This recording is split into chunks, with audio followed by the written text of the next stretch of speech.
stepping back outdoors with a new sense of caution. I see it every time I close my eyes when I'm going to bed. 1 week after a season opener for Bow Elk that Carmelo Silvestro won't soon forget. The way she jumped and had her paws wide open and mouth open at me was just,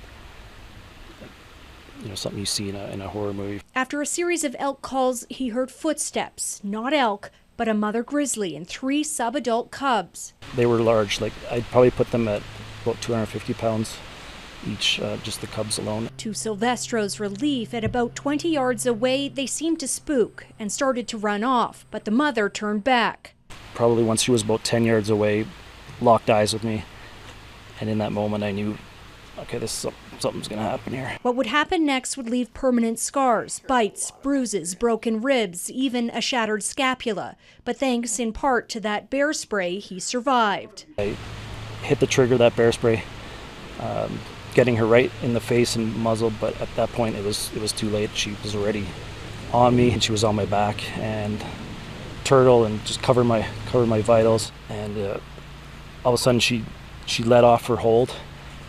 And I remember rolling over and seeing her right there, and I just let her have the rest of that can right in her chest. And I came home from the hospital on the second night, and I stopped in the driveway. It was dark, and I started crying, and I said I could be coming home to a really empty house. DNA tests have since confirmed the same bear was involved in an altercation that killed Calgary professor David Lertzman 3 years ago.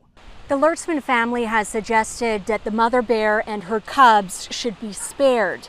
Fish and wildlife officers, however, say because of the bear's history as well as the area that she's currently being found in, she fits the criteria to be euthanized. I'm okay if at least if they're maybe relocated or whatever, but certainly she's a bad bear. Silvestro says he can only explain what ended the attack with his faith. A year ago, his mother lost a long battle with Parkinson's. I certainly think in that moment she was definitely the mama bear, the bigger mama bear looking out for me. And I'm sure she pulled that grizzly off my back. And I do believe his mom was probably touching that bear on the shoulder saying, "Okay, it's time, get off. That's my boy." Sarah Offin, Global News.